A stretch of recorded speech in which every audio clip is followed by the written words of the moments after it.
Hello guys, welcome to Easy Tech Solution channel. Hope you're doing well. In this video, I'm going to show you how to use Yahoo Together Group Messaging. So guys, for that, go to your Yahoo Mail, then go to tap on the pencil icon, and guys, here you have to write something that you want normally.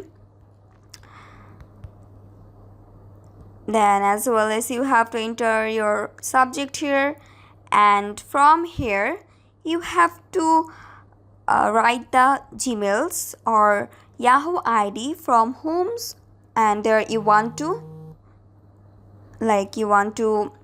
send the Gmail by grouply.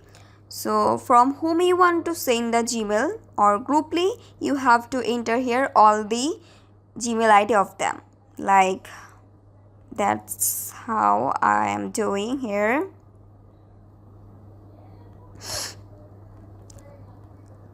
And after entering, you have to just tap on enter, and that's how you have to enter all the Gmail ID whom you want to send the Gmail grouply, like this way.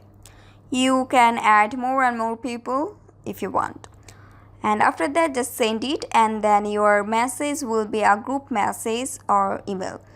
So guys, that's it. So guys, I hope this video was helpful to you. If it was, then please give a thumbs up and hit the subscribe button, and thanks for watching the video.